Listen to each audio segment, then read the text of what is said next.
Call this meeting of the Carthage City Council to order. Chief Martin, will you please give the invocation? Yes, sir. Heavenly Father, we gather tonight. We thank you for our health and our ability to be here. We ask your blessing and comfort on those who may be suffering or in need. Father, please examine our hearts. Fill us with your wisdom so that our efforts will bring glory to you and you alone. In Jesus' name I pray. Amen. Amen. Thank you. I pledge allegiance to the flag of the United States of America and to the republic for which it stands, one nation under God, indivisible, with liberty and justice for all. All right, welcome everyone.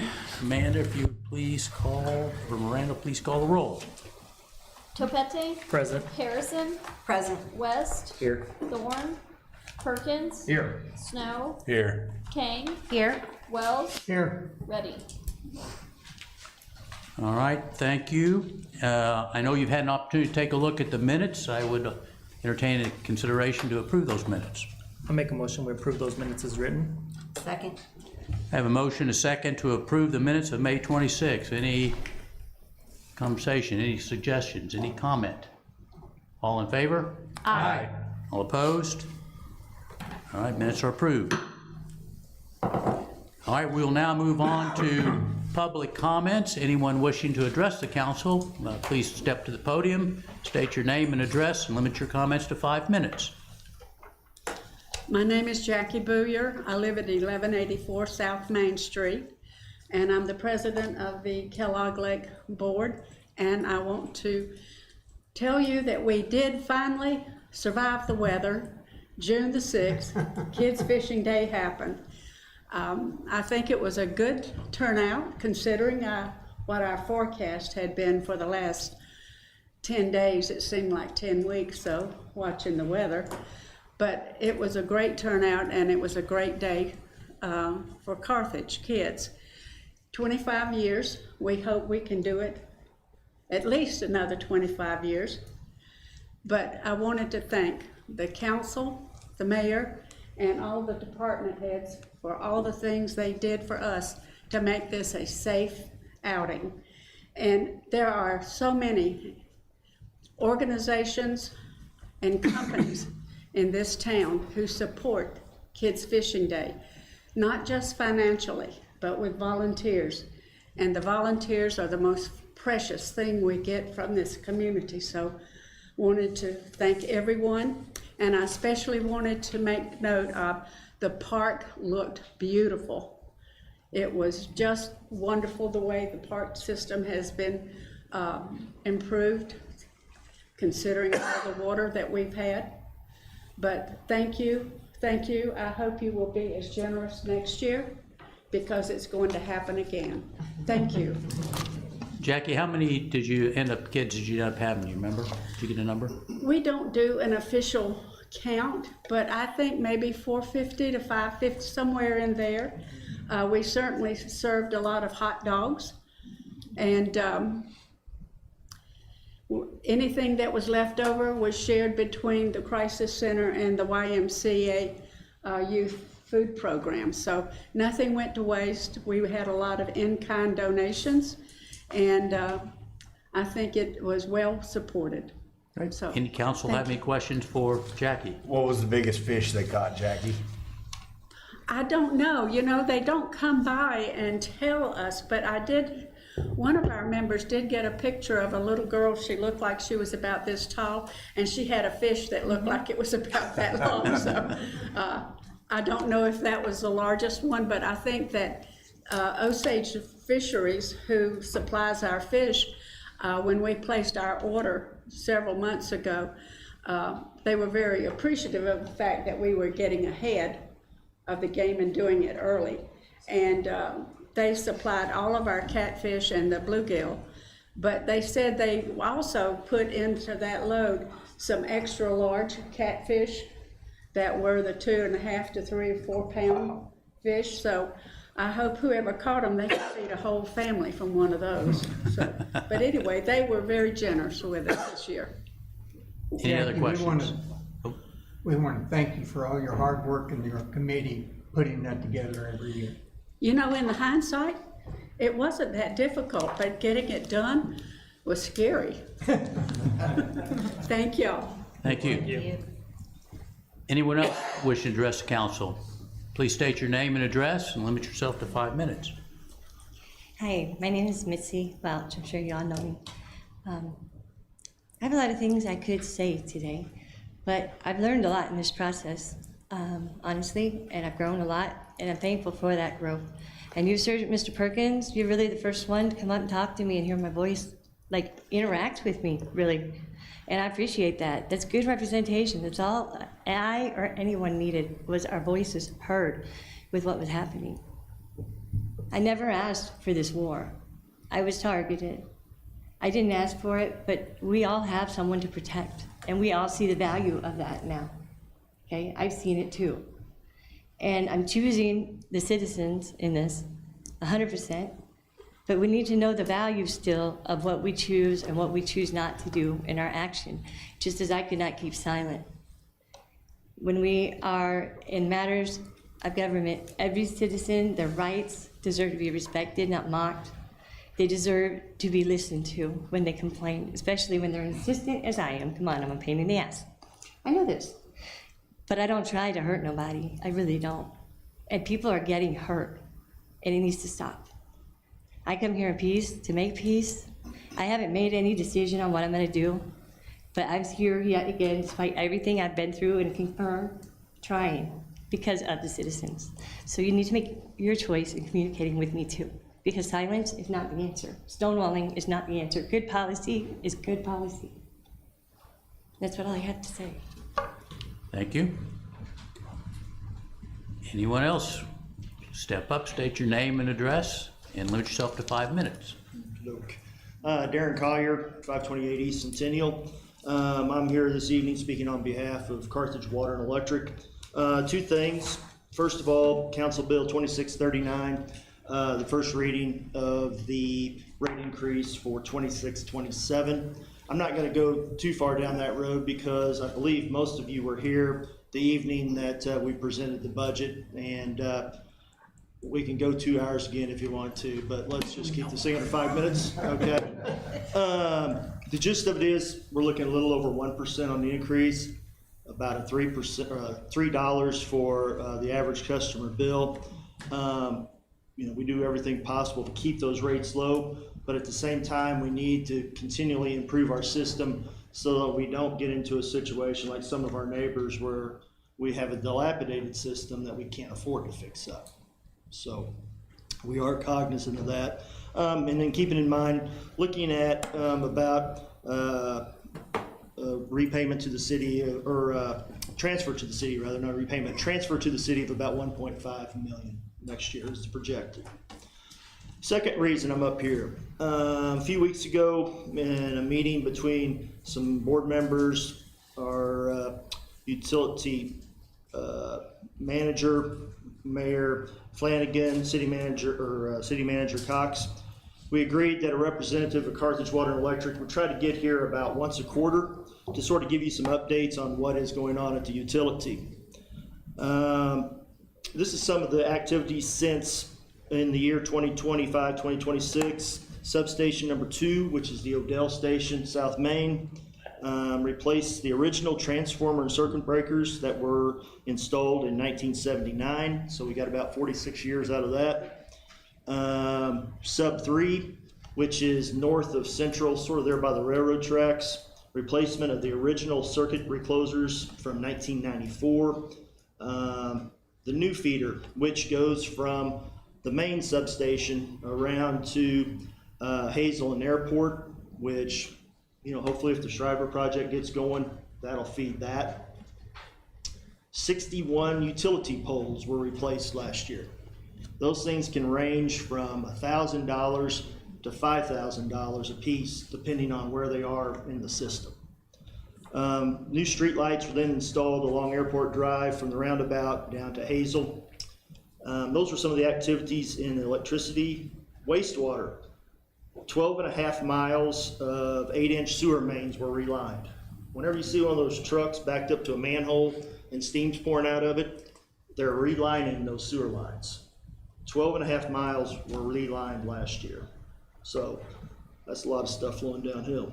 Upgraded the electrical cabinets and lift stations, installed 2 backup generators, relocated the water main behind the Y for the new pavilion. A couple of things that are in progress right now: water main replacement on Forest and Zapletol. Planning to use a $5 million grant to replace lead service lines. We talked about that in the budget process, where the state's coming in and saying, look, you got to get all the lead lines out, and that includes from the main to the house. So if you're looking to buy a new house in town, call Jason Shope first to make sure that you aren't looking at a lead line from the service from the main to your house. Probably the most interesting thing that we're working on: system-wide satellite leak detection. We've had a satellite go over the city twice, and for ways that are beyond any of our comprehension, they can do ground penetrating radar to detect water leaks. So that way we're more efficient, A, with fixing them, and then secondly, if we're chlorinating or, if we're treating it, we don't want to lose it along the way. That's just expensive. Finally, on the fiber side, whole lot of technical stuff that Jason Peterson's done. Basically added 100 gigabytes of online capacity, launched new managed Wi-Fi services. Big thing is netted 400 additional fiber customers, which means we have about a 45% take rate. So if fiber line goes down a street, 45% of the people on that street are using Carthage Water and Electric internet services. That's pretty much market dominance right there. So that's all I have. I guess I used up my time, but I'll entertain questions if you have any. Well, before you entertain questions, I think the council already knows this, but the city's very appreciative. Obviously, you guys are part of the city, but what both the water and electric guys have been doing to help Richard figure out what to do with the pool. So, and I don't know how many hours you guys have already put out there trying to diagnose that problem, but again, very, very appreciative of that fact. Anybody in the council have a question for Darren? I don't have a question, just a comment. I've made it before. There's not a line item of service and reliability on your electric bill or your bill. And I don't know how you put a value on that. And I think 1% is a pretty cheap increase to keep the service and reliability that we all enjoy. One thing I did skip over, and I'd be remiss if I didn't, because it goes back directly on the employees. Last year, for the 4th time, this is done every 3 years.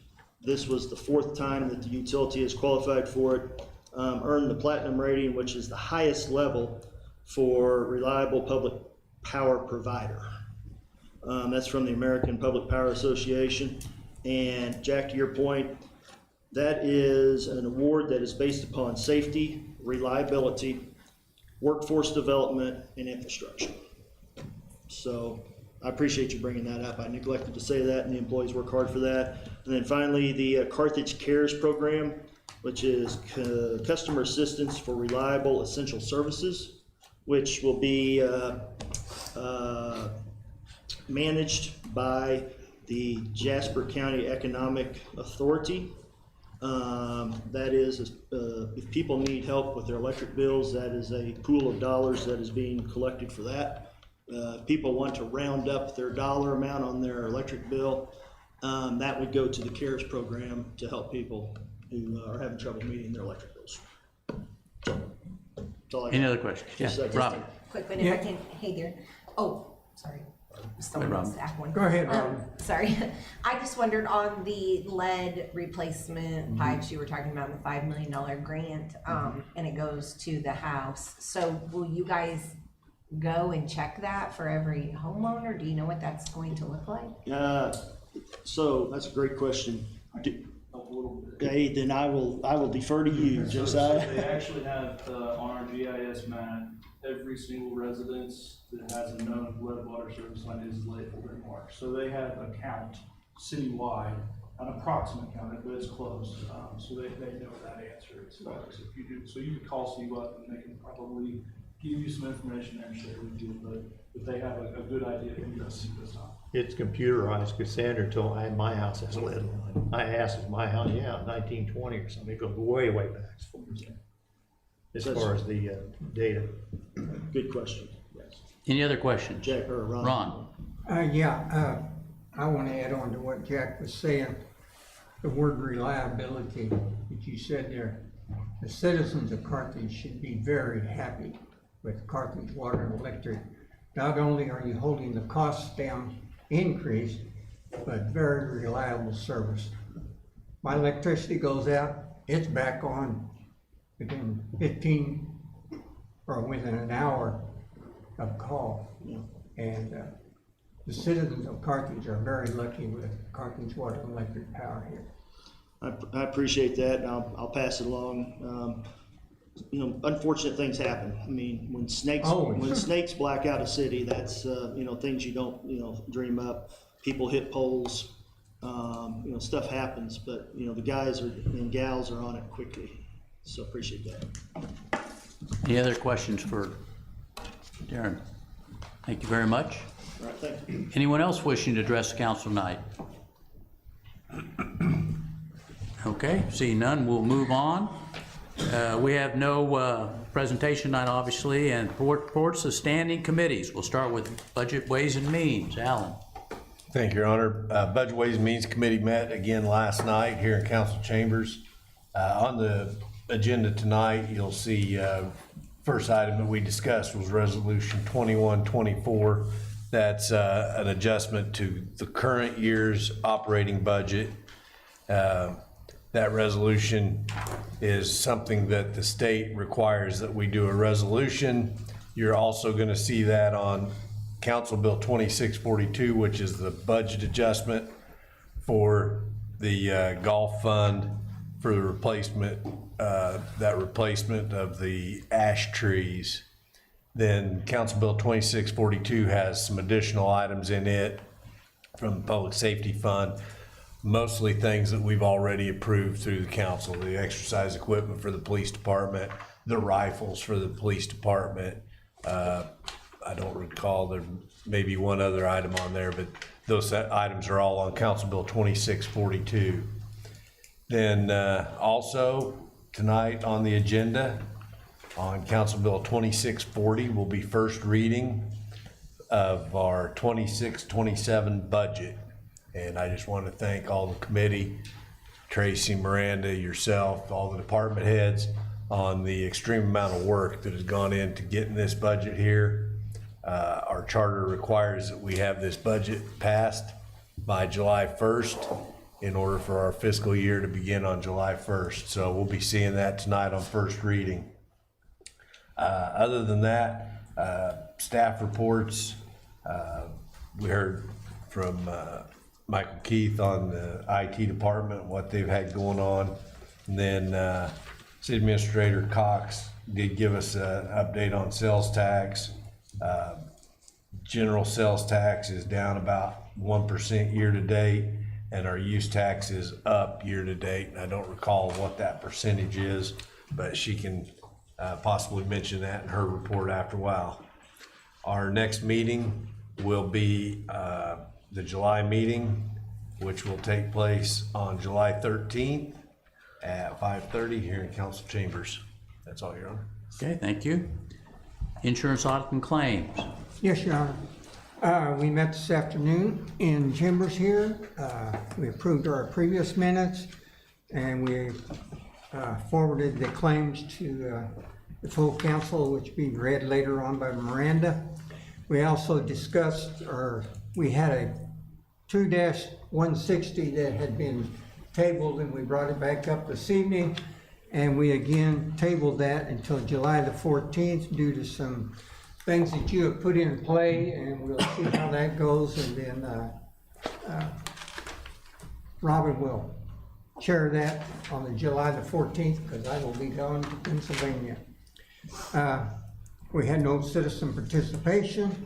From our staff report, Tracy reported to us that we had a $29,000 refund, reference our gap insurance, right? Yeah, employee health insurance. Employee health insurance, which was due to the excellent work that all of our departments do in encouraging our employees to get to the health wellness programs and what have you. So that was a plus there.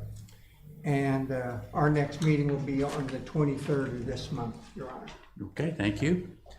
Public Safety, Alan. Public Safety Committee is currently between meetings. Our next meeting will be on June 15th at 5:30 here in council chambers. Okay, thank you. Public Services, Beth. Public Services is between committee meetings.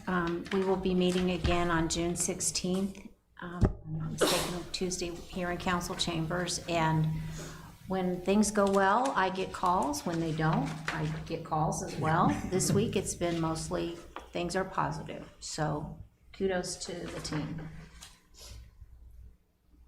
Okay, thank you.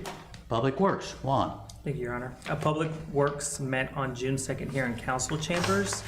The committee reviewed a road easement agreement related to the South Industrial Park and Economic Development Park area. This easement is necessary to provide roadway access and allow the area to be fully developed and utilized in the future. This proposal is consistent with the discussions we had earlier in the year regarding the future development of that area. Nothing has changed from the original concept or direction previously discussed by the council. This item simply just represents the next steps in implementing those plans and moving the project forward. At this time, I move that we accept the road, at this time, I move that we approve the road easement agreement for the South Industrial Park area. Second. I have a motion, a second, to approve the easement for the industrial road area. Any discussion? All in favor? Aye. All opposed? Motion passes. All right. The committee reviewed a request for a budget adjustment related to the rebuild of the recycle center loader. The loader rebuild was originally budgeted at $45,000. During the repair process, it was discovered that the loader owned by the city was a different model configuration than originally estimated. The initial estimate was prepared based on the other version of that model. Once work began, the technician determined that additional labor would be required due to the location of the fuel tank, which significantly increased the complexity of the repairs. In addition, several unforeseen issues were discovered after the machine was disassembled, including motor-related problems, a need for a new muffler, and other mechanical repairs that were not part of the that were not apparent during the initial evaluation.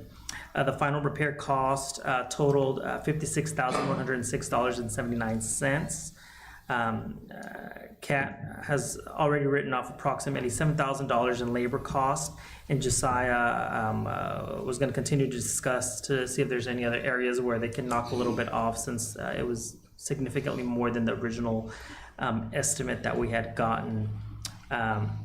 Additionally, he did review the invoice, the itemized invoice line by line, and confirmed that the charges and the costs align with the work that was performed. So the committee voted unanimously to forward that to the budget committee. The committee also reviewed a proposed update to the city's building permit fee schedule. Josiah explained that the permit fees have not been adjusted since 2018 and should have been updated annually. The proposed changes would bring the city back into compliance with that process, and the committee discussed that the purpose of the increase is primarily cost recovery. But even with the proposed adjustments, Carthage will remain among the lowest permit fee structures in the area. So we're just trying to get some of that money back that we're spending for those building calls that we have to go see. The committee also discussed that the city is not currently fully aligned with the latest ICC recommendations and industry best practices used by many comparable communities. Josiah indicated that a future review of the city code will likely be necessary to evaluate whether additional updates should be considered so that the city's permitting and inspecting process align more closely with the current standards and best practices. The long-term goal is to improve cost recovery while ensuring the city is not providing services at little or no cost. While full cost recovery may not be achievable, increasing recovery to even 1/2 or 3/4 of the annual cost of providing these services would represent a significant improvement and help support the department's operations moving forward. Following discussion, the committee unanimously approved the proposed fee increase, and Josiah was going to move forward to get those updated to reflect that for future permit seekers. That's all I have. Our next meeting is scheduled for July 7th at 5:30 p.m. here in council chambers. Thank you. We'll now entertain reports from special committees and board liaisons. Jack. CWP will have their board meeting this Thursday at 3 p.m. Okay, thank you. Rob. Yes, Your Honor. Planning, Zoning, and Historic Preservation Committee met on Monday, June 1st, 2026 at 5:30 p.m. here in council chambers. During that meeting, they approved a certificate of appropriateness for the placement of an exterior signage at 423 South Main Street. There was discussion regarding the first replat of the Creekside Division, which we will see this evening in our agenda as Council Bill 2641. There was a lot of discussion regarding the historic district guidelines. The committee is they're going to send out mailers to everyone who's in that district who will be, to let them know what the new guidelines are.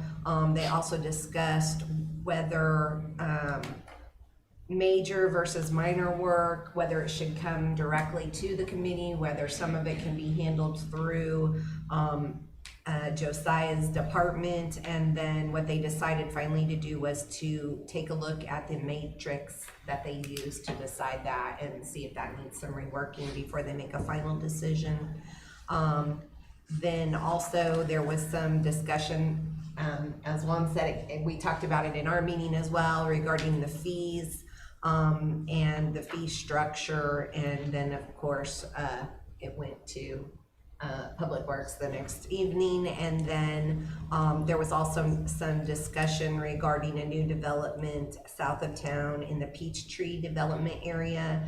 They discussed street layouts, road width, proposed street extensions, things like that that would be dependent on the development going in there. So our next meeting is Monday, July 6th at 5:30 p.m. here in council chambers. Okay, thank you. Any other? Did you? Ron.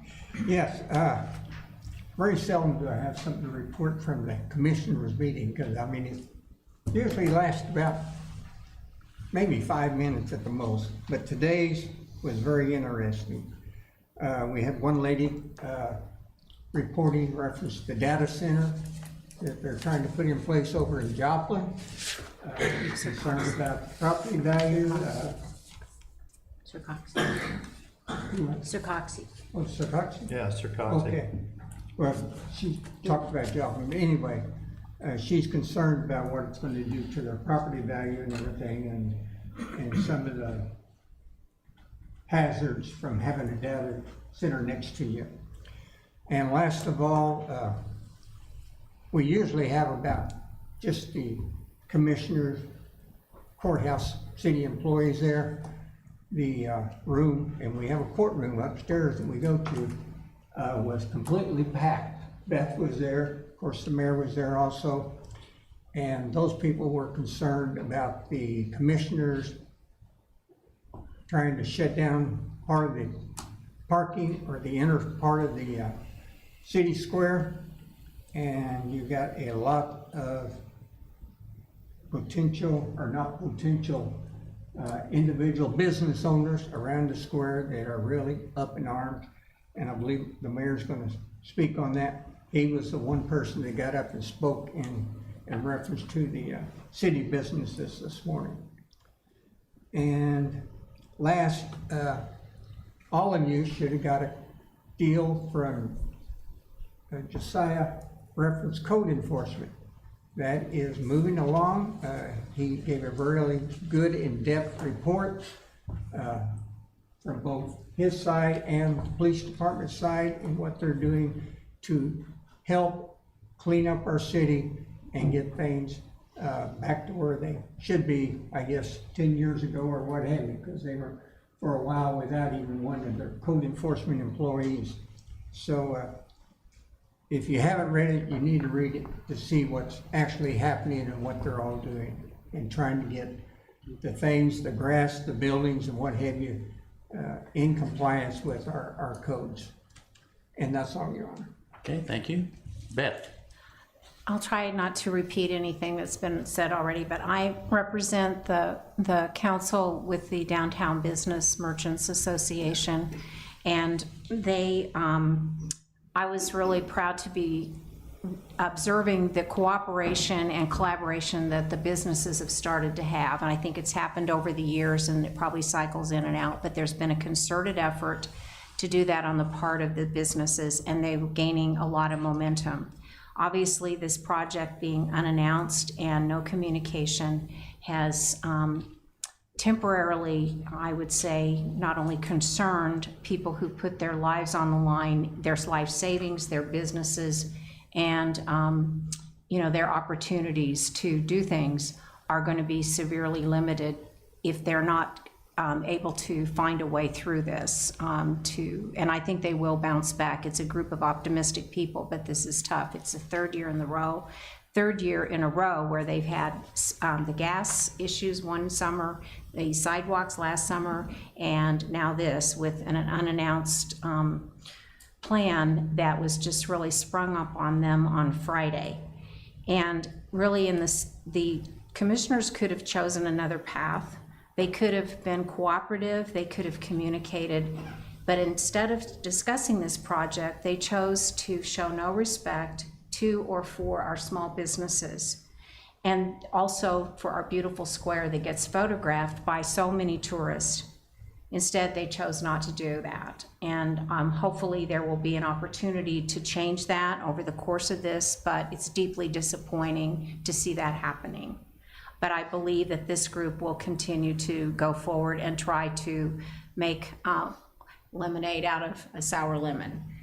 The other thing that I would like to say is that I also sit on the Vision Carthage 2035 effort on, Tracy is on there as well as many other representatives in the business sector.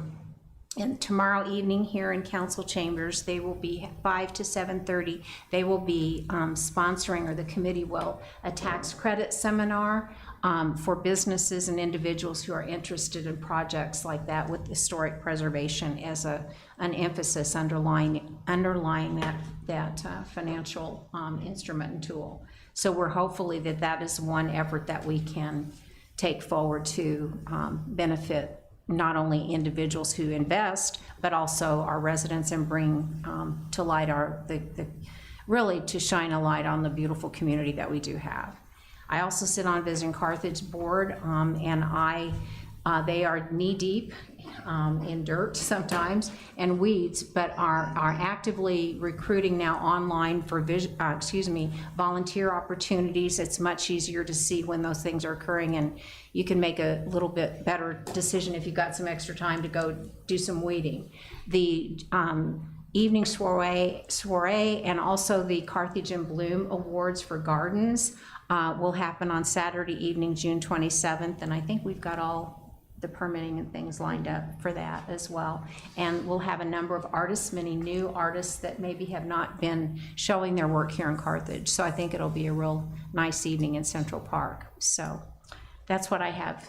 So thank you. Okay, thank you. Jack? I didn't hear the reason of the commissioners. Is that I heard they want to put cranes and fix. I'll talk about that in a minute. You're going to talk about it? Yeah. Okay, great. Yeah. Any other, Alan?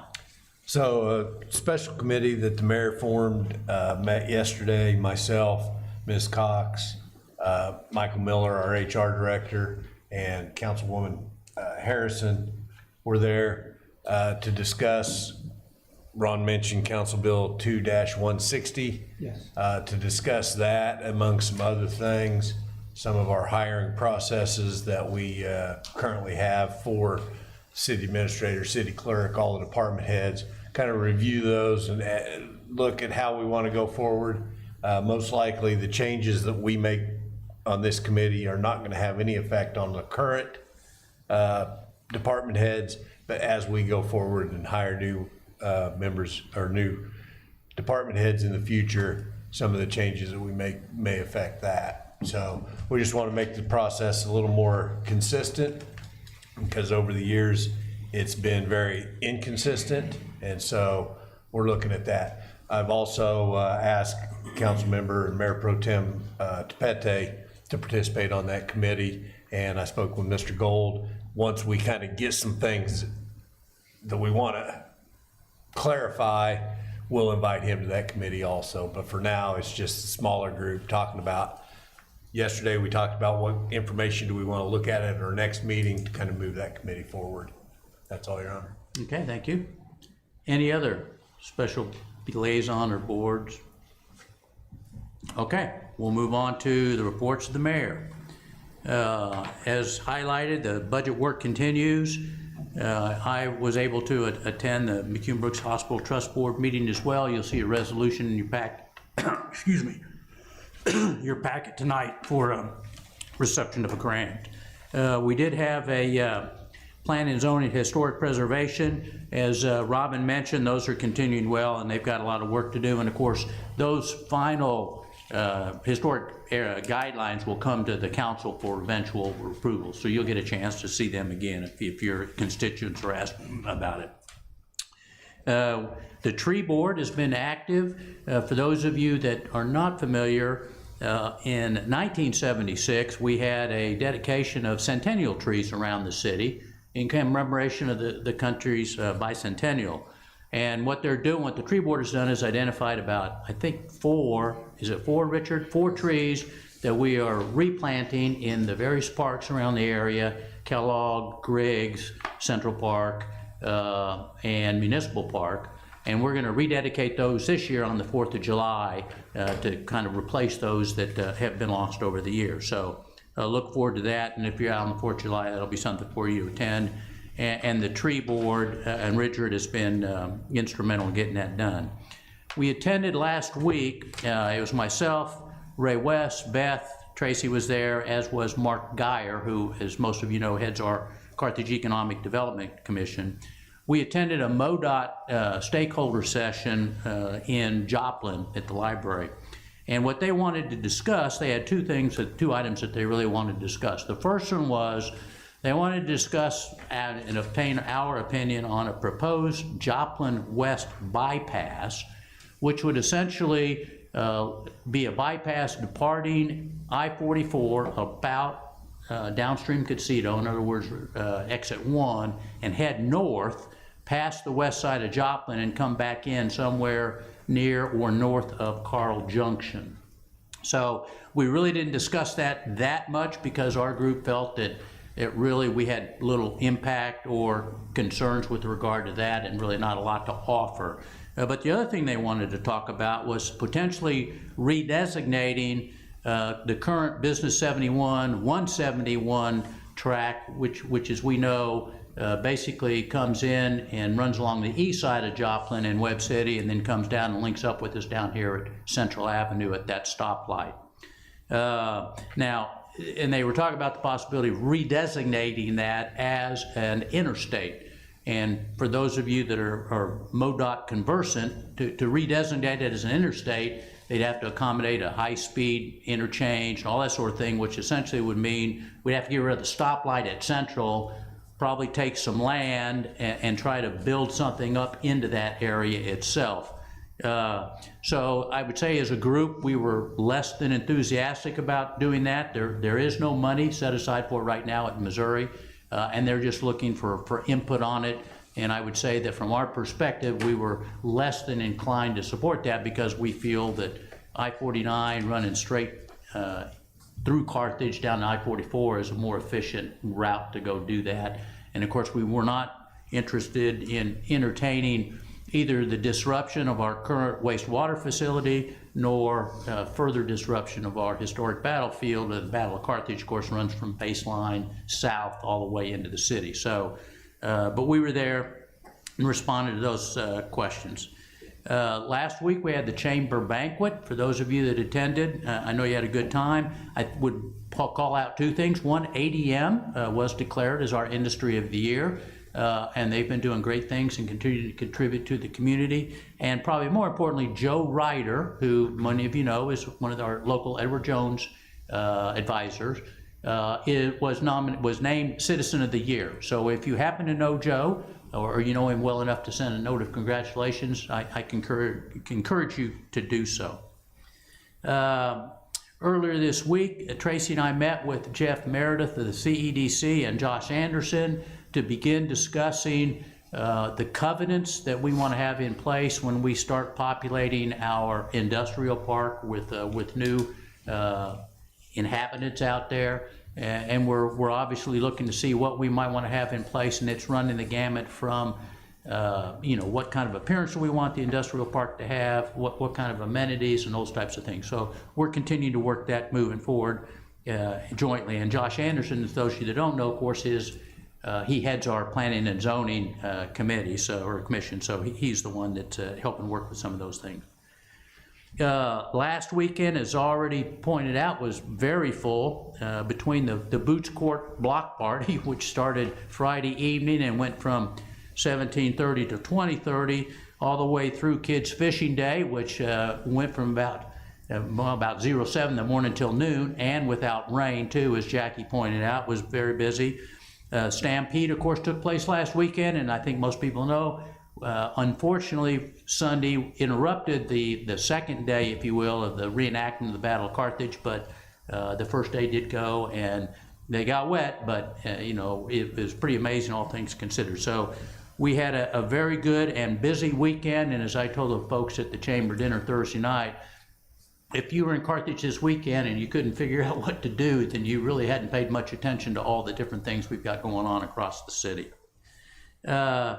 Okay, the county commissioners this morning did in fact vote to initiate a contract with Mayberry Roofing. I got a call last Friday afternoon from Mike Landis, who is the Western District Commissioner, informing me that they were going to vote today to essentially start a construction project tomorrow to do ostensibly three things. One, repair the roof on the courthouse. Two, replace the roof on the courthouse with the shingles, which apparently have failed.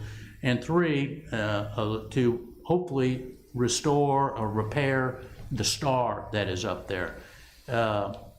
They have we're not exactly sure, we haven't seen the precise plans yet, but it's going to involve at least closing down the inner portion of the square with debris, fences, and that sort of thing if things get tossed off the courthouse to protect those types of things. They're going to be bringing in some cranes. They're going to be bringing in pre-positioning material, all of which is going to be disruptive for the square traffic.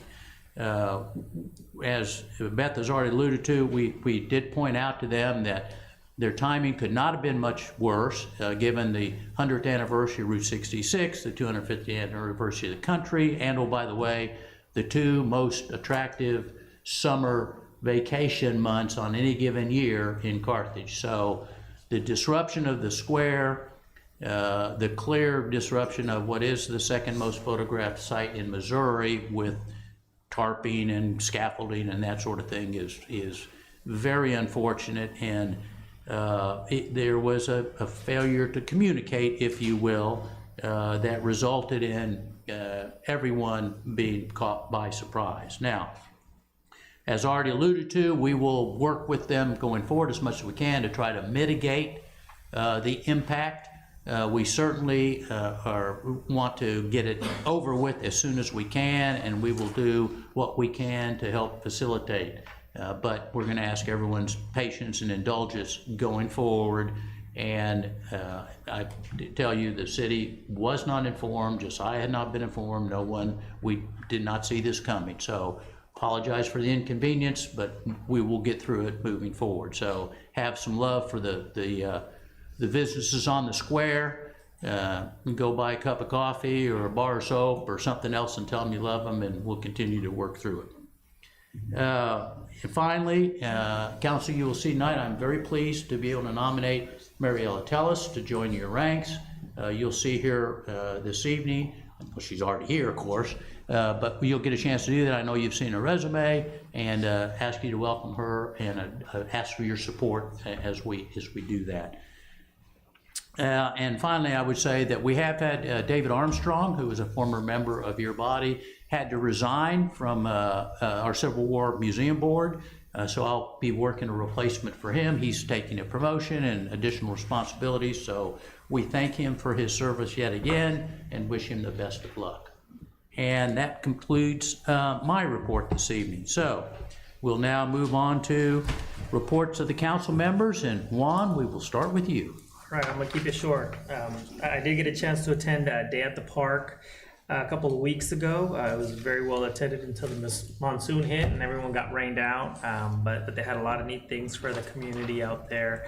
The nice thing about it is that Fiesta en el Parque happened earlier that day by Arvest at Carter Park, and they didn't have any issues. The weather held up nice enough for them. So long story short, Day at the Park was cut a little bit short just because the rain, and it seems to be the time of the year for that, right? Additionally, I did get to attend the chamber banquet. I'm not going to talk about that too much because you already did, but it was very well put together. We're very lucky to have all the services and all the businesses that we have here in Carthage, and I'm just very grateful for everyone that put that together and everyone that has a business and provides services to us here in Carthage. Additionally, I got to chat with one of the guys from the Civil War reenactment. He was just as bummed that it was canceled on Sunday. It was a gentleman that comes from Stockton every 2 years to be part of it. And but he was already excited for the next. He's got to wait 2 years, but he's excited to do it again in a couple of years. So on our folks were disappointed, but so were the actors and involved in it. So just wanted to share that. That's all I have, Your Honor. Thank you. Thank you. Robin. Yes, I drove by both the Boots Court Walk Party and the Kids Fishing Day. I did not stop to fish. I'm not much of a fisherman, but it was a great turnout, and I was excited to see all the people there at both events. And I'm so happy to have things going on in our community that can our own community members can go to, but other outlying communities can come here and enjoy for the day. I also went to the chamber banquet, my first one, and it was a good time, and I'm glad that I was invited and got to partake and had a good time. So, thank you. Right. I'm going to backtrack for just a minute and give another set of accolades to the CWEP and what everybody was saying about reliability. We retired and moved here 9 years ago, and during that 9 years, the longest outage that we have had at my house has been 4 hours. And that was due to lightning strike on a transformer in the alley behind the house. And they had guys out there in the middle of the thunderstorm in a bucket truck putting a new transformer on there. And we were back on within 4 hours. It was great. That's it. Thank you. Thank you. Jack. I don't know where we go with this. Can I talk about a budget item? Sure. Okay. You recall, I think was in the council meeting about tariffs being off 100%. I mentioned to Richard that he should try to renegotiate the fireworks contract because of the tariffs. $7,000, I think, for fireworks. It should have been $3,500. Richard said, well, he talked to the guy, and the guy said, we'll give you extra fireworks. So who reneged? Because I look in the budget, it's $30,000 now instead of $25,000. The fireworks display is kind of split between years, the invoice. So, but the amount in the budget also includes, activities for the day. So there are different activities, you know, we have the band and all of that. So those have to be accounted for as well. The original contract was for 25,000, correct? For the fireworks, yes, sir. Yes, so it had nothing to do with it, what you just said. It was just the fireworks. So you're telling me that the additional 5,000 just got tossed in there for other stuff? That is correct. Where was the other stuff before? We just have a budget amount. So in the past, the chamber has also helped with that event. This year they are trying to expand the different events at the park, and they have also opened it up to sponsorships. Richard, would you like to kind of allude to what all you Right. organized for that day? I think the additional cost you're looking at is gonna, excuse me, include the band, the stage, inflatables, watermelons, and face painting, and several other items I don't have memorized, but most of that money you're referring to has been already covered by sponsorships. Well, my point So, is that. we didn't increase the cost of the fireworks at all. They didn't decrease the cost, but we had a contract before, that was mentioned before the tariffs were reduced, and so we honored that contract, but in good faith, they added extra boom for our buck. I understand. Okay. The actual fireworks contract, so we had to bid it out this year. We had to estimate how much we thought it would be going up this year because we had just come off of a 3-year contract. And so we did not know what the renewal amount would be based on, you know, inflation, the tariffs, things like that. But when we put it in the budget, the 30,000 was just an estimate on what the fireworks would cost and what events we could have. Okay, I understand. The line item says fireworks. It does. It doesn't say anything else about that. So to me, you should add a separate line item detailing what you just discussed. Because the fireworks contract, as I remember, was $25,000. We can change the name of the line item to 4th of July fireworks show and events. Thank you. That would be nice to do because it looked to me like somebody reneged on the deal. No, that's not the case. Anything else, Jack? No. Alan? Yeah, so I forgot in the committee, other committees, thank you for reporting on the McCune Brooks. That is Resolution 2123. That is $62,000 grant for the fire department to buy the auto pulse equipment that they needed. Also tonight, I'm sad to report that one of our longest living citizens in Carthage has passed. Miss Helen Hubbard passed away last Saturday, and she was 106 years old. We have Donald Meyer, who is 107 years old, so she wasn't the oldest Carthage resident, but she was up there quite a ways, so sad to report that she has passed. Other than that, I have nothing tonight, Your Honor. Okay. Beth? So just because there's more transportation in the world than just the I-49 matter, I'm now sitting on the Harry S. Truman Transportation Advisory Committee. It has not met yet. They were supposed to meet Monday, but the two top projects for safety and with our highways in the area are the Fidelity interchange out on Interstate 44, and that is going to be the #1 priority for this group to look at and to consider, and it's #1, so it should be funded. It's been advertised. All the work that's going on in Springfield on Interstate 44 will now carry the second phase over here, which will include the Fidelity interchange. So that will be discussed at that committee. The second one is the Fur Road and Chapel Hill intersection. I believe we're looking at a roundabout there to alleviate many of the congestion, safety, and traffic problems that are going on there. So I'm certainly going to be advocating that that continue to be a top priority for this for this region. I also went to the chamber event, and it was really great to see the two individuals that are with Archer Daniels Midland that really do represent a very strong business. I think they have 80 employees, if I'm not mistaken. There's a lot of activity here, and to really shine a light on them is very important.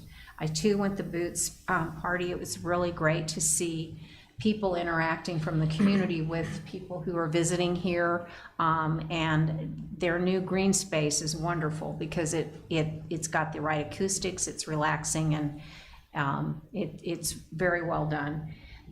Richard will probably talk about the pool and our Central Park pool activities with the Y, but that's, we're getting regular reports from the Y on that, it's being heavily used, so that's what we wanted to see. Then I also volunteered. I'm now a worm expert because of my volunteering at the worm table with Kellogg Lake.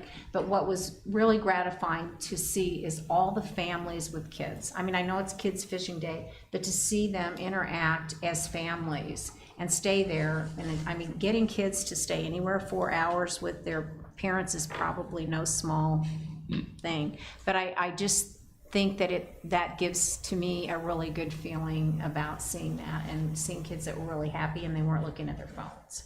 So at any rate, that's all I have. Ron? Yes. I don't know how many of y'all got to go out to the Civil War arena on Saturday. It was a little wet, but I was amazed at the number of people that was out there at that reenactment. And I took some photos and I put them on Facebook for some to see if they wanted to take a look at them. The guys on the horses and mules, and one guy out there got bucked off of his mule. And he said, man, only thing I could do was slap him and get back on him, because otherwise he would win the argument. But I mean, there was cars all over that out there. And I mean, there's people in wheelchairs, there's people in mobiles, hand canes and everything else out there in that rain with their umbrellas, watching that reenactment, and it was really something. I was glad I made it out there. Second, I had one call this week. Chad probably be interested in this. Individual called me saying that he was being told by the taxi drivers for the city that they were going to be fired or let go. And I told him that has not come about as yet. We're discussing some things, but he was totally concerned, wanted to know what kind of petitions he needed to get up and what letters or who he needed to call. I tried to calm him down and told him that the city and your department was working on that along with Tracy and getting that resolved due to all the state added regulations and requirements for maintaining our city taxi. And hopefully he'll be satisfied and happy with what I was able to get him at the time. And other than that, that's all, John. Okay, thank you. Now we'll move on to reports of the officers of the city. Josiah, we'll start with you. Yes, thanks Juan and Robin. You guys did a very good, thorough report, and so it'll keep mine short tonight. I did want to touch base on some of the new business as far as the replat at Creekside. Just a quick explanation. The original plat was platted in such a way that showed a utility/drainage easement between two particular lots. The site plan and everything was built correct. The plat, the first original plat, reflected that laying in the wrong spot. So this replat would just simply correct the original plat to reflect such. So that way it'll just shift over between the other two lots. So that's pretty quick, simple explanation for that. And that's all I have. Richard. Can I ask? I'm sorry, wait a minute, Ron. I wanted to ask Josiah, what was going on Main Street? Were they filling that hole again? Yeah, so right, I actually had it wrote down, but I didn't report on it. But, so there's a sinkhole there on Main Street that's been an issue since I've worked here. This will be the third time we've actually dug it up, and it's a pretty large area. We were worried that there was a void underneath, and with Marion Days coming up and other issues, we just wanted to verify and go ahead and get that opened up, take a look at it. We opened it up today. The guys got in there, dug it down. Nothing major. We are going to fill it back in, cap that again. Some of the original cap had settled quite a ways, so that will be repaired, but we wanted to get that done prior to Marion Days. I like being proactive instead of reactive. Jack? Just a clarification on this replat. You're still gonna have a 20-foot easement. It's just been moved. 10 foot on either side, because you had a 20-foot before it was platted, or it was platted incorrectly? Yeah, it was platted incorrectly. Okay, so there's 20 feet where? On one So one lot or- so there was 20 foot between lots 43 and 44, or 42 and 43, I believe. And this is simply going to move the drainage easement over to the other two lots in between those, to where it's actually, if you drive out there on site, it's actually done the correct way according to the site plan. And the plat itself was just incorrect. But it's still gonna be 20 feet. It You're will gonna have 10 become on either side. it will become a 10-foot drainage easement on that. Well, that's confusing. So consisting of 10 feet on each adjoining lot. Yeah, so in total, it's 20. 20, so it's 10 on each side? 10, correct. Okay, and I think the first one just stated a 20-foot easement. Yeah. Thank you. Thank you. Any other questions for Josiah? All right, Richard. Thank you, sir. Everybody's already talked to hit every point I had. I was just wanting to, again, give the kudos to the CWEP people for helping me out with the pool, for the fire department and the police department, and Josiah for all helping out with Kellogg Lake Fishing Derby. And just to give you a little information, if you're counting number of participants by how many hot dogs you gave away, you're going to be a little off, because I might have had like 3 or 4 myself. But it was a good time. It was a very busy weekend, and thank you to everybody who showed up and helped. And there was a lot of people around this table. If I start naming everybody, I'll lose somebody. But I think I will leave it there, and I will be ready to answer any other questions that aren't answered if you have anything else. Any questions for Richard? Jason? Yes, we got our brush truck back from Thunder Graphics, so it's ready to go. We're putting tools on it, gonna put it in service, and I think Saturday we have an event out at Tractor Supply, and we'll have that truck out there for that event, because that's probably the one the farmers will see the most when they, on their property if they have fires. We got some new hires, and we got one more starting Saturday, working to integrate those guys into the fire service and finish our capital projects. And I wanted to mention one thing I think Rich might have forgot, but he was very gracious and thankful to him. Miranda and Dorothy, Nicole and Jessica all went down and were on their hands and knees scrubbing the floors at Memorial Hall to get it ready for the event Thursday night. So they did major work. Those floors downstairs had been abused by someone who rented the building, and they worked their tails off getting it cleaned up in time for that event. So kudos to you girls. That's all. Chad? To just so you guys full wells, that issue with the taxi has been addressed with our staff, so I hope that doesn't occur in the future if it was occurring.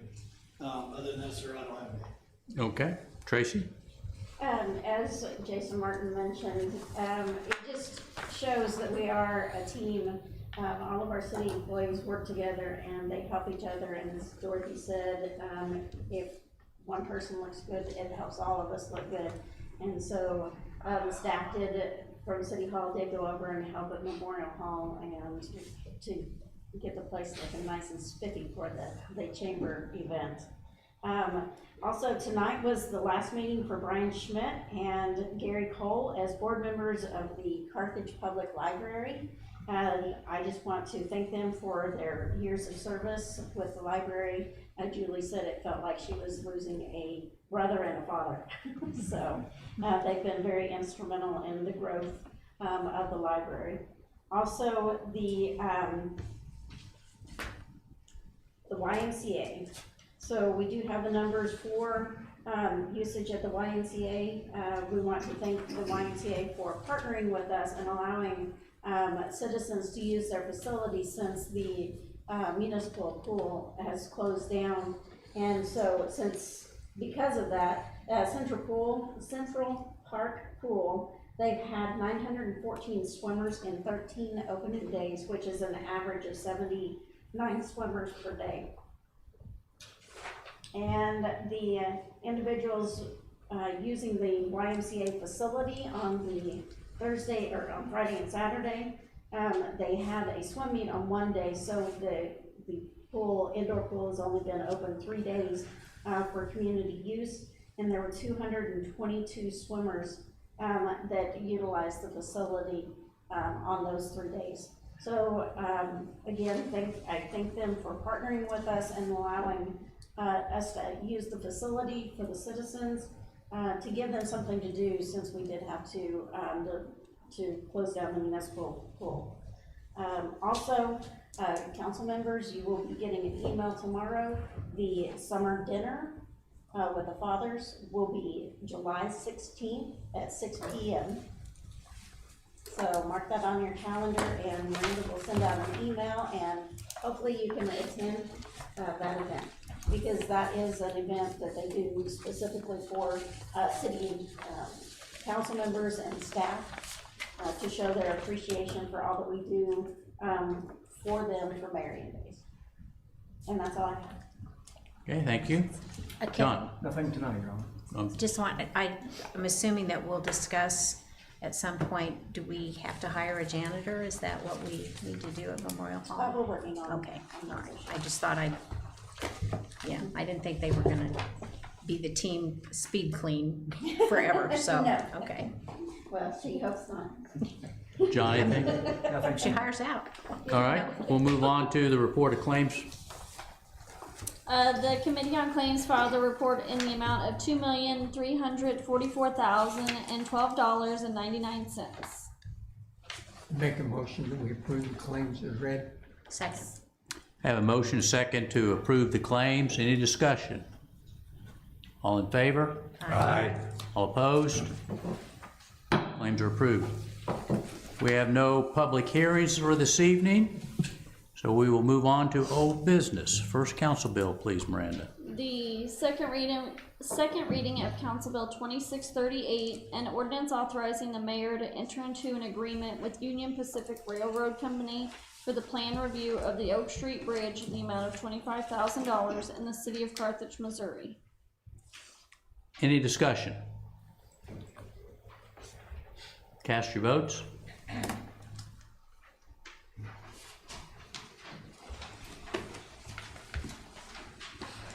Council bill passes. We'll now move on to new business. First council bill, Miranda.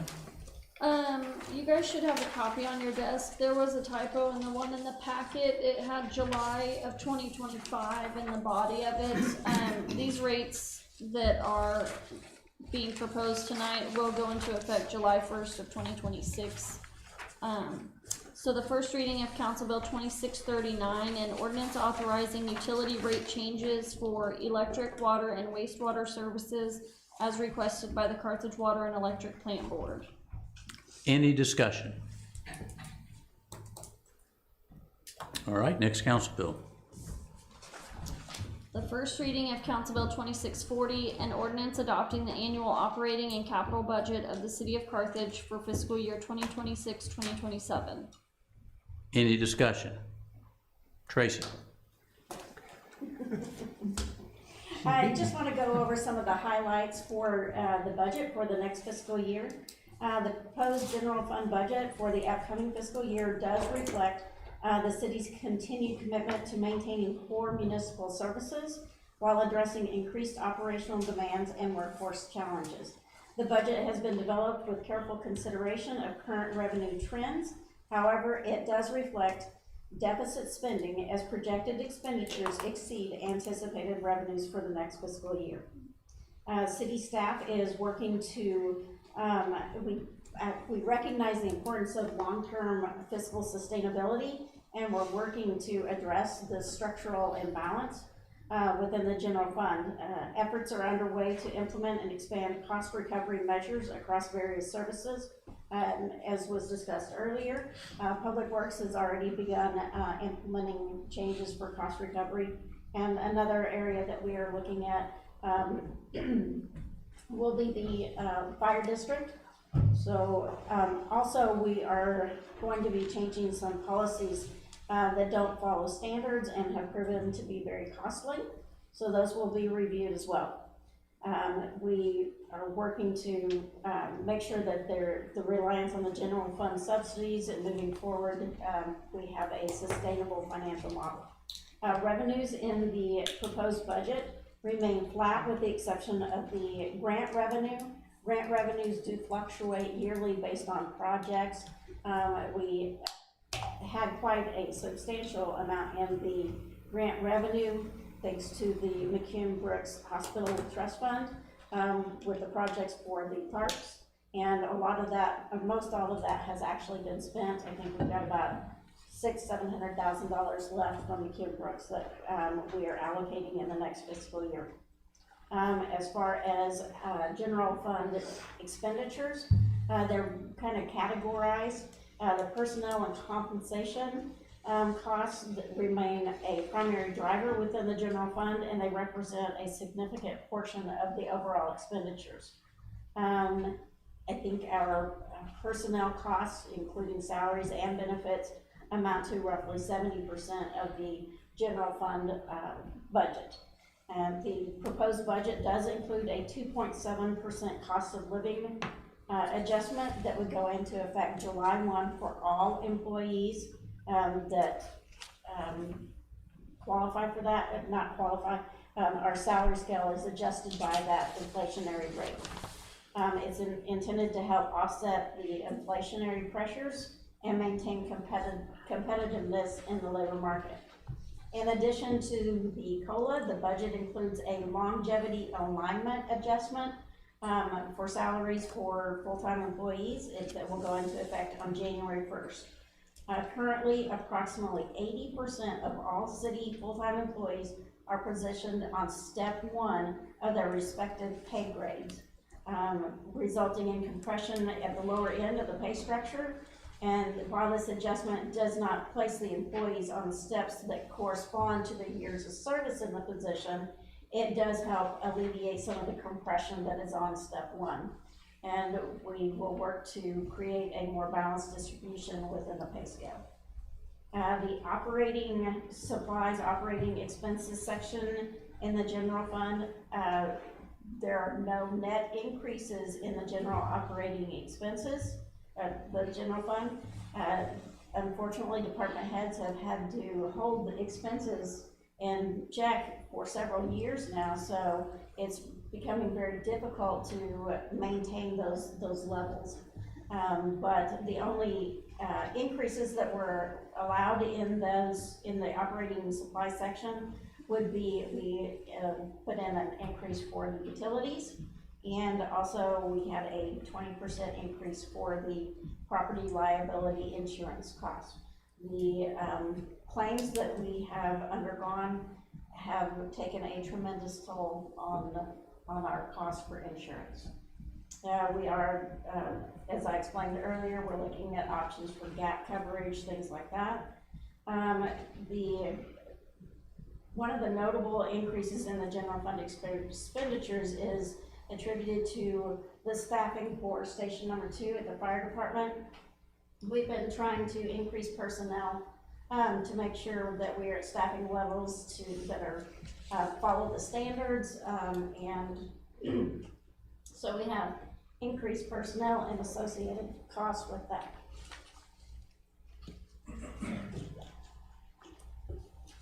Excuse me. We will, do a mid-year fiscal review of the budget, so we plan to review all of our revenues and expenditures to make sure everything is aligning. If things are working better than we expect, we will review the salary increases for the employees.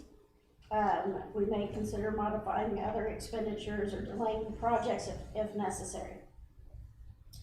Going forward, we are going to look into what's called priority-based budgeting, where the city will evaluate and implement need expenses based on, or expenditures based on priorities for the budgeting framework.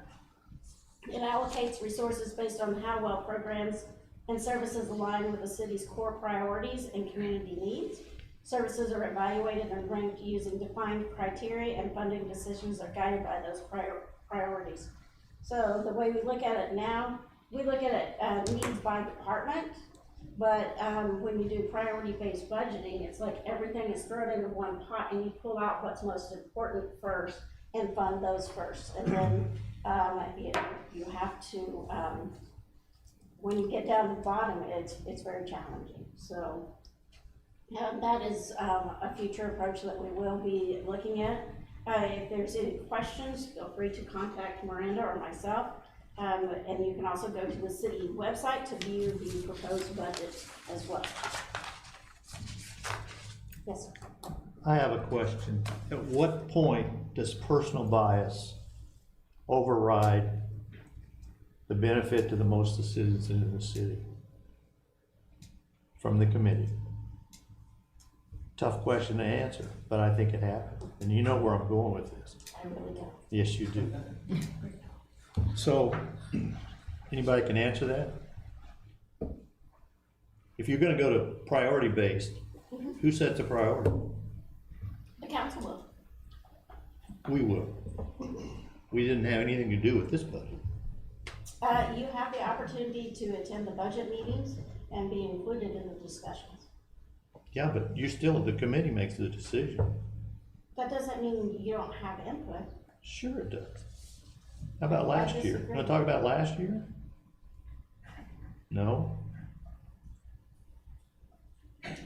No, I don't agree with it. I just say, I think that if you're gonna go to priority, who makes the priorities? And if it's still the committee, then you still have the same situation, I think.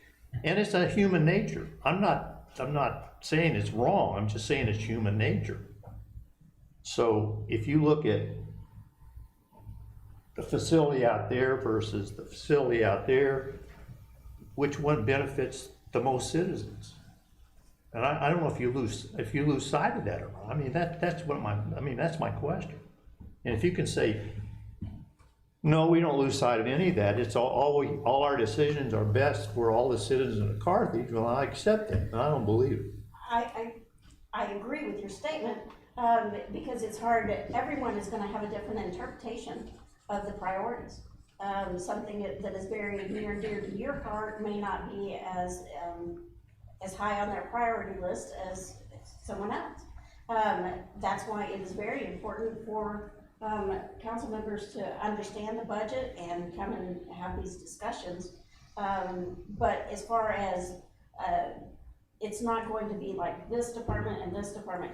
Each department has different services that they provide.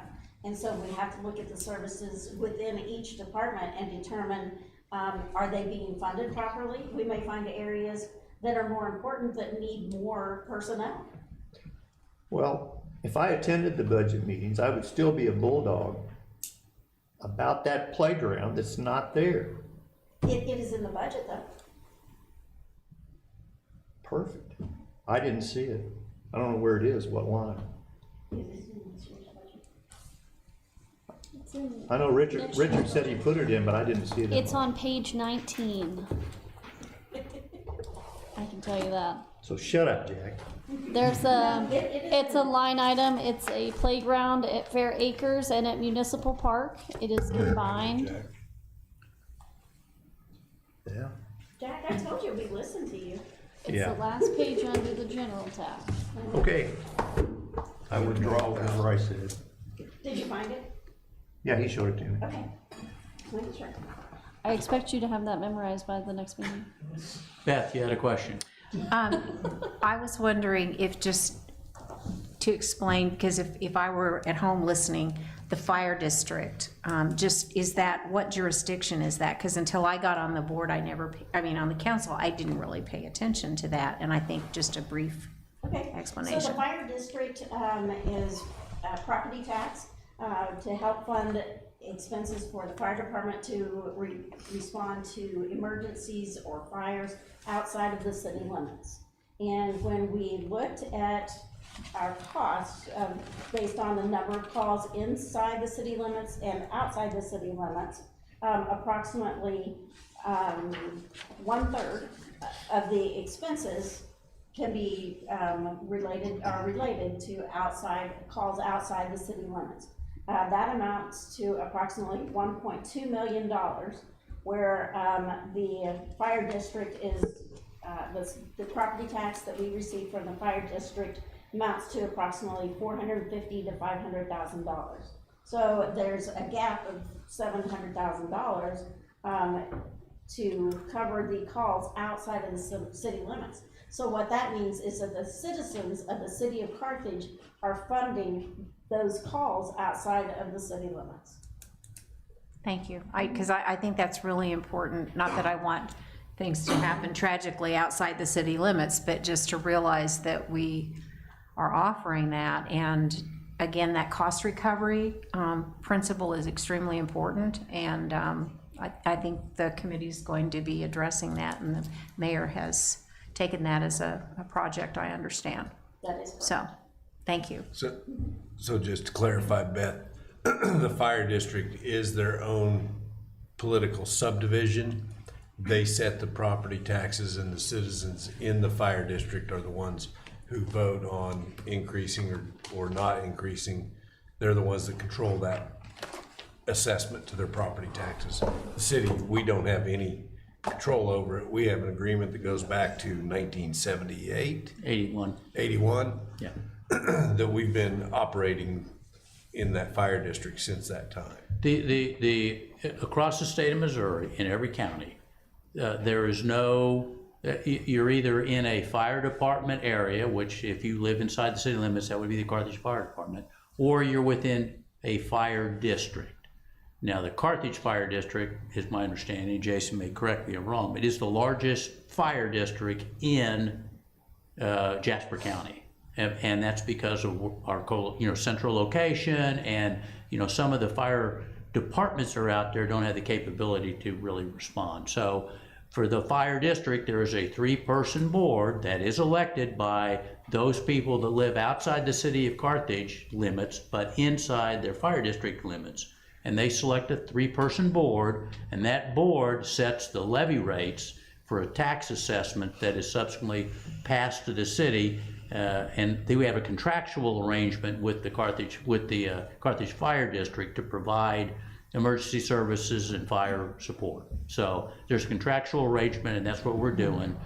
It has been several years. I think the pool was new the last time it was updated. So it's like many other things we're finding, it needs to be revisited. And as Tracy alluded to, we're providing a lot more than we're getting compensated for. Well, and I think just as Carthage Water and Electric looks at incremental rates on an annual basis, and I'm not suggesting that this board has to do that, but I think that that's really important, and we've talked about it a lot. So I thought it bears really explaining it here, because people may not know, and just to really educate them about what happens in all the support that we do give. Well, interestingly enough, the fire district, when the contract with them that was signed originally was before the fire department was part of the city. It actually was part of CWDP at the time when the original contract was signed. And since that time, we've had a little thing called the charter come into effect and some other things along those lines. So again, we are focused on cost recovery because, quite honestly, we are outrunning our own headlights in some respects, and we've got to get things back under control. Thank you. Any other? Yes. Ron. My turn now. Oh, boy.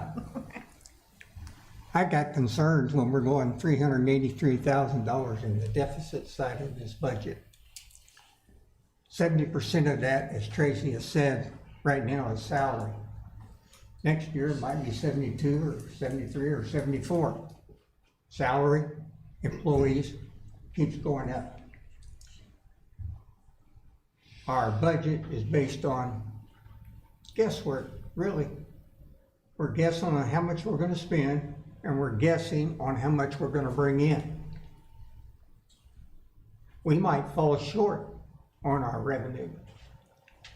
We got bills before the people in August and November on taxes being eliminated, possibly being eliminated.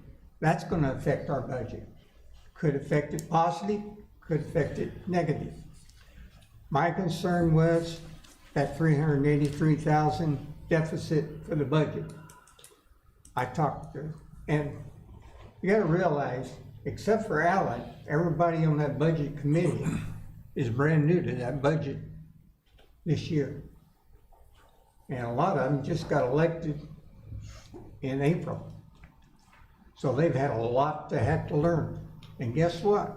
Every department head we got is also new to the budget this year. My concern is wants versus needs. And I wouldn't single out any one department. I think all the departments needed to take a very hard look at their wants versus what's the basic need we need for those departments.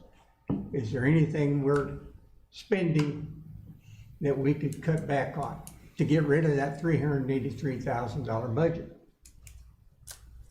None of them could really offer up anything to cut. I talked with Tracy in depth today about our budget. She's looking at things that's trying to help us get rid of that $383,000 budget.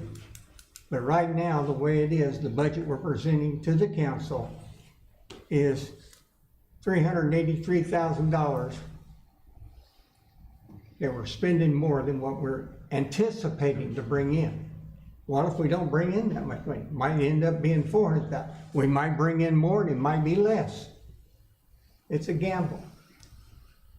And it's not this council's fault that this bucket has been kicked down the line year after year. And it's gotten to the point where 70% of our budget is ate up with just personnel use.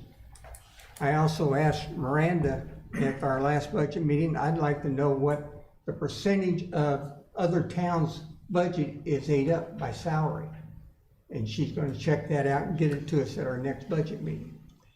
But I just cannot support, I know the council has enough to pass it, we have to get it passed by 1 July, but I can't put my hand step on a budget that is $383,000 going into the hole, actually. Now, I ain't saying we haven't got the money in the city to cover that, but what if next year we fall short again, we're another so many $1,000s in the hole? It's gonna eat us up eventually.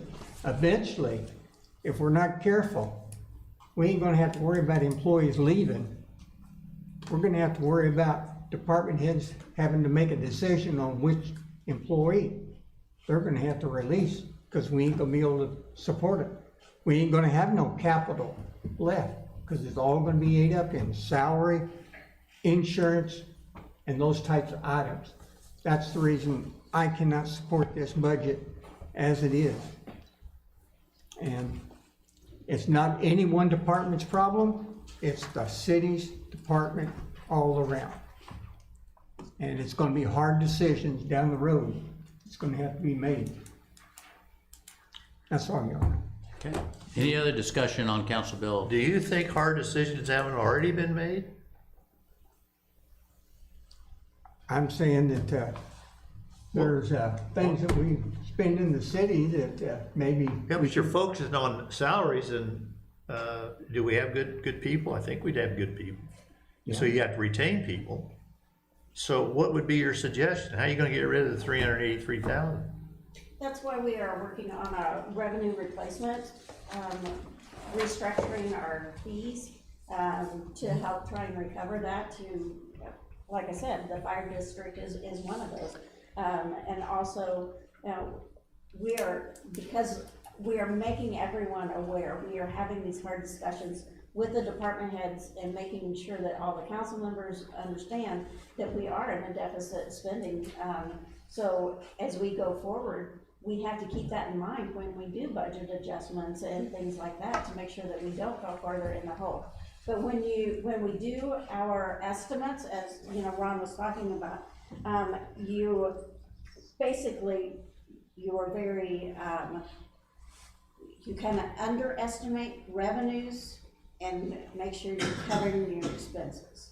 So hopefully sales tax will come in higher, but we didn't budget for an increase because of the way the inflation has gone right now. Spending has been down, but maybe we'll come out of it and the sales tax revenues will be higher.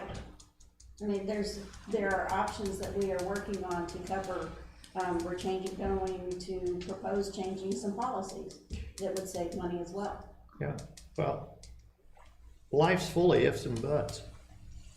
We don't know what's gonna happen tomorrow. You are correct. And your best guess is the way it is right now. And suggest that somehow we gotta whack out $383,000. We don't even know if it's gonna be there. Yeah. We don't. So to me, you can pass this budget with a deficit, which may or may not happen. You're not gonna know, and we always have, you have meetings where you have budget adjustments. Yes. Right? Yes. So, I mean, you know, at the end of the day, if you have to do it, well, then you have to do it. But don't do something now irrational, because I think these the heads have submitted really nice, thoughtful, conservative budgets, what I've read. So. You're correct.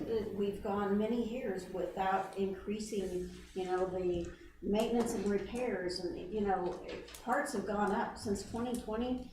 The departmental expenses have really increased, and it's making it very difficult. Every day they have to make decisions on where to spend the money and what to put off. Exactly. Well, I told in our Public Works meeting, I told Josiah he didn't raise it enough. He should raise our fees a lot higher.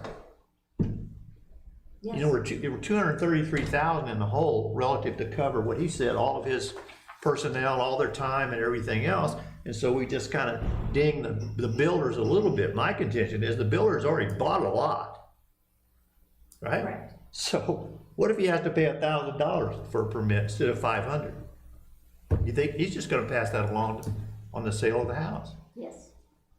So I think we'll somehow revisit that again and just have him jack it up even more. I mean, you just gotta test it. You gotta keep bumping into the ceiling. And then if things go to awry, well then it's when you do your adjustments. May I say something? Well, Robin. if I'm not mistaken, Jack, I think that the intention of Josiah is to go back, but there had to be some ordinance changes. So this was just a quick fix for now to get some additional revenue brought in. Am I correct, Josiah? But then we could revisit the ordinances to make that even more, correct? Yeah, there's definitely more we can look at on how we calculate those numbers and figure those. But the change that we did make was just based on being able to still follow city code and ordinance the way it is written as today stands.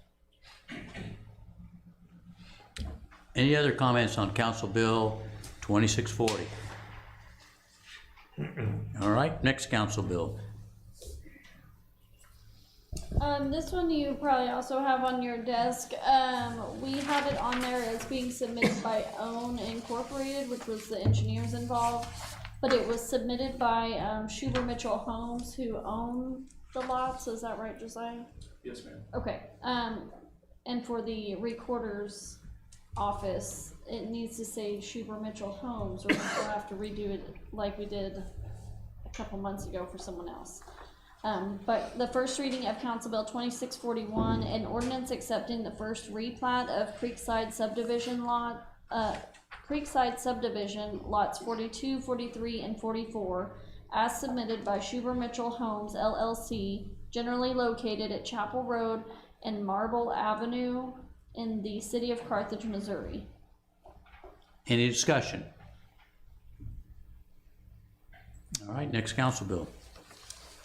And the first reading of Council Bill 2642, an ordinance amending the annual operating budget and capital budget of the city of Carthage for fiscal year 2025-2026 for specified funds, general fund, public safety fund, golf fund, and capital improvement tax fund. Any discussion? Okay, thank you. We will now move on to mayor's appointments. The mayor's appointment of Mariela Tellez until April 2027 as Ward 2 council member. Any discussion?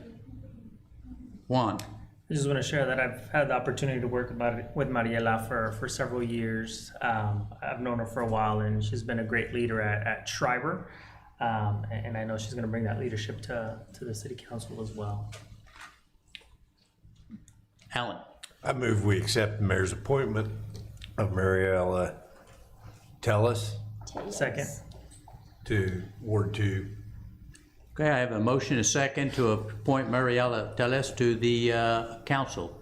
All in favor? Aye. Any opposed? Welcome to the council. Miranda, Maria, if you'll step forward, or Mariela, if you'll step forward, we'll administer the oath.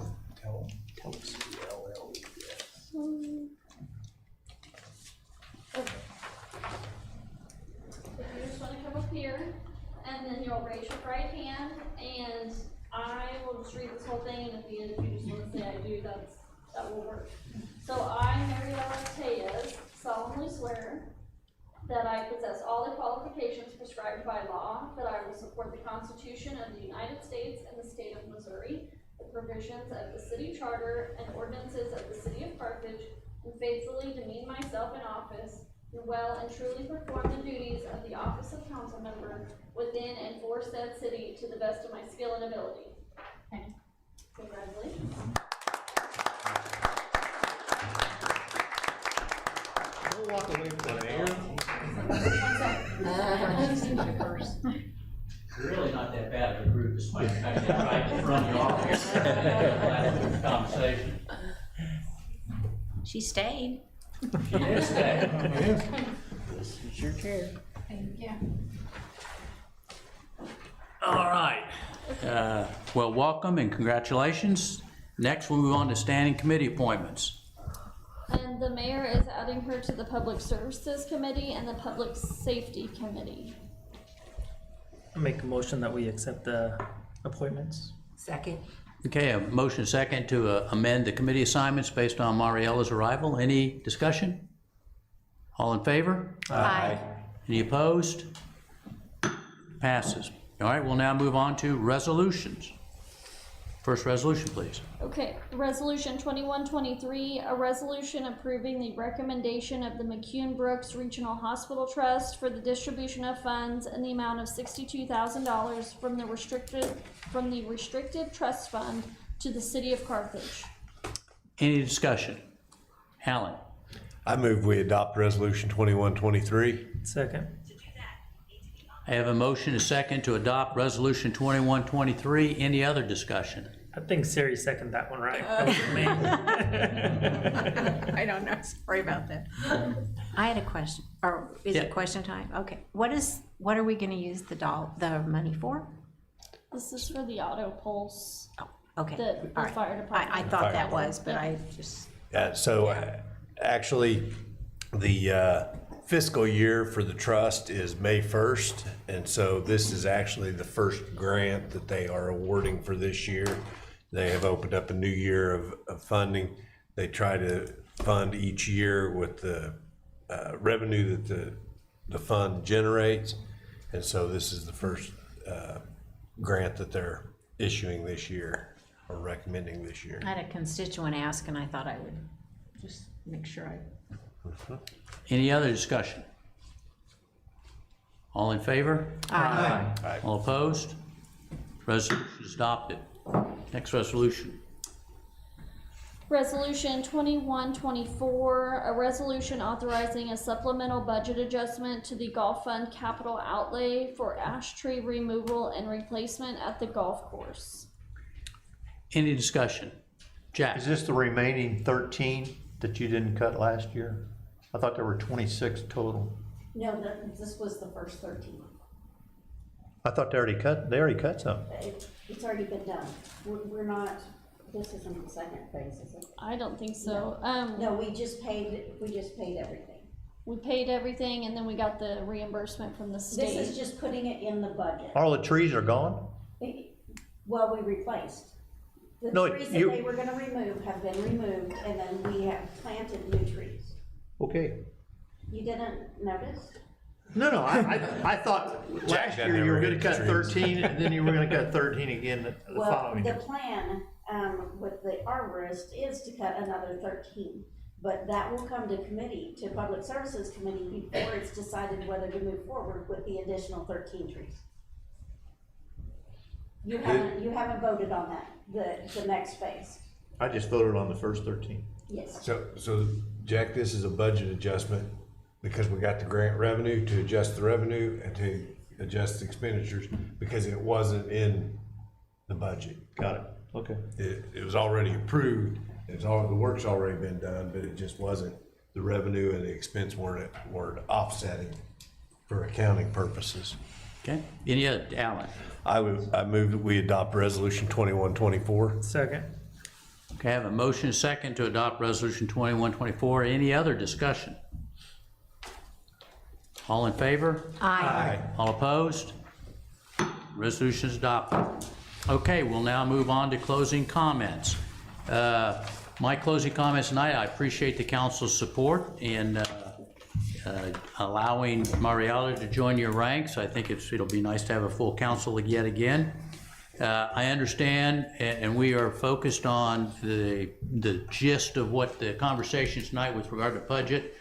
We've got some things that we probably have not been doing as well as we could have done over the past several years. We've incurred bills that we, in retrospect, wish we had not incurred, but now we've got them and we got to figure out how we're going to pay them going forward. So we're going to work diligently on the cost recovery to make sure that what we're collecting tax dollars for and providing the services that the people want are in fact prioritized appropriately going forward. So we will work on that, and I appreciate your support as you move forward, and I also appreciate your support of the department heads as they try to make this happen as well.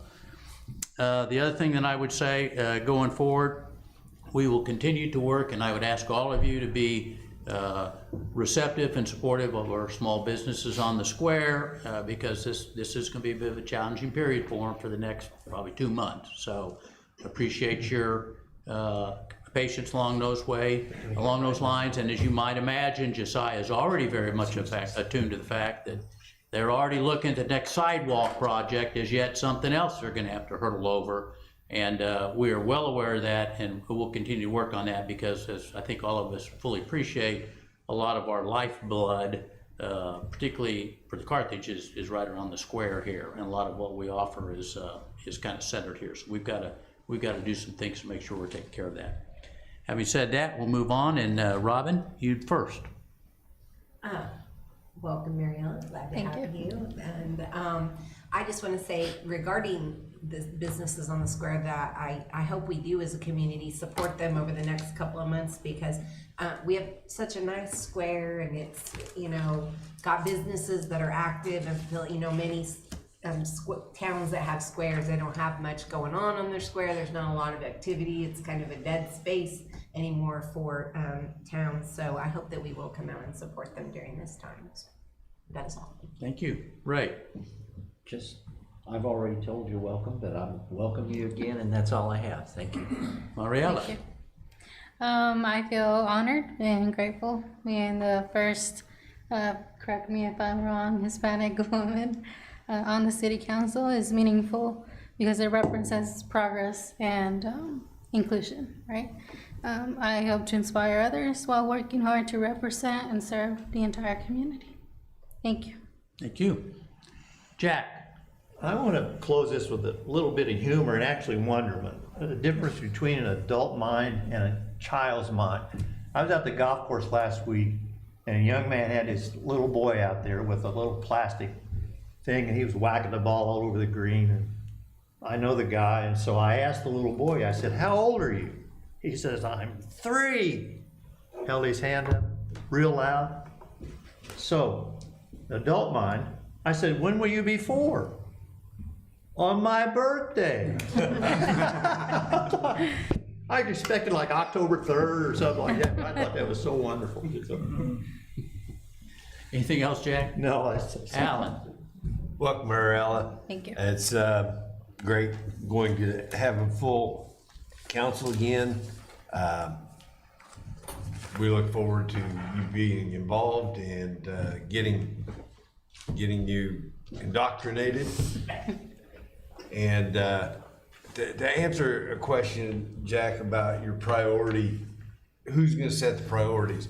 Myself, the mayor, and Tracy Morena and have already talked about, we're probably going to end up having some special sessions later this year, not during this council meeting, because we don't want this council meeting lasting until 1, 2 o'clock in the morning to establish those priorities. But this body is the one who sets the priorities. We currently have no priorities. We ask our department heads to establish their priorities, but their priorities may or may not always align with the entire council. So this body, we will establish a priority or the priorities that we will start working on the budget process. I can tell you, over the last 8 years, this process has evolved and it has gotten much better than what it was. I can tell you, we made a hard decision years ago where we gave no increase to our employees. And when we did our salary study in 2020, we found out that we were so far behind, it ended up costing us a whole lot of money to get our employees up where they're not even at market yet. And that's kind of what Tracy talked about when they're on the scale or on the steps, where we have all that compression on step 1, because our salary study brought everyone at minimum to step 1. And so now a new hire is making the same as someone that's been here 3 or 4 years, because they're on the same steps, because we haven't got that spread in there. So I just want to say, I look forward to setting the priorities. Again, we're going to probably have to have a lot of constituent involvement and maybe listening sessions to where we listen, but we're the ones that are going to have to set those priorities. It's our responsibility to establish that, not the budget committee, the public services, public works, CIAC. It's not their responsibility. It's this body's responsibility, because we're the ones that pass this budget. So that's all I have tonight, Your Honor. Okay, Ben? Yes, 2 things. One is that I would just like to say that the case that was brought by the former mayor that was filed against the city has been dismissed, which means that we as a community and our city can go forward in a new chapter and put that behind us. And the other thing is, I wanted to give a shout out to Chief Deininger, because he met with Tracy and myself, and I think that it echoes, his comments echoed what I'm going to really assume from the other department heads, that this is about working together to make decisions, sometimes hard, sometimes not so hard. But to hear that is very encouraging to me, to know that another leader on our staff is going to take it to heart that, yes, everybody wants their department to be funded fully and, make everybody as happy as they can on their team, because that's very important. But to understand that we have to come together in this group to make that happen, and have him have that discussion with us is very much appreciated. So thank you. And welcome, Mariella. So, thank you. Ron?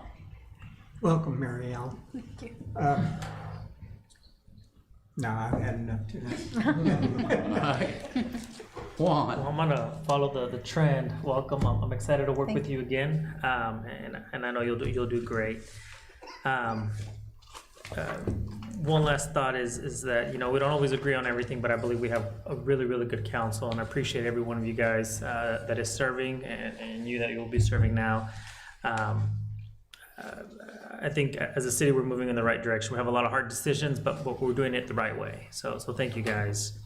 And with that said, I got a little spiel for you guys. According to section 610.021, subsection 1, the agenda includes the possibility of a vote to close part of the meeting to discuss legal actions, causes of action, or litigation involving a public government body or its representatives and its attorneys. So I Second. make a motion, we go into closed session. I have a motion second to go into closed session. All in favor? Aye. Any opposed? We will go in closed session. We'll reconvene upstairs in 5 minutes.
call the city council back into open forum. All 8 of us are here. All Motion 8 to of you. adjourn then. Second. I have a motion and a second to adjourn. All in favor? Aye. All opposed? We are adjourned. Okay. Thank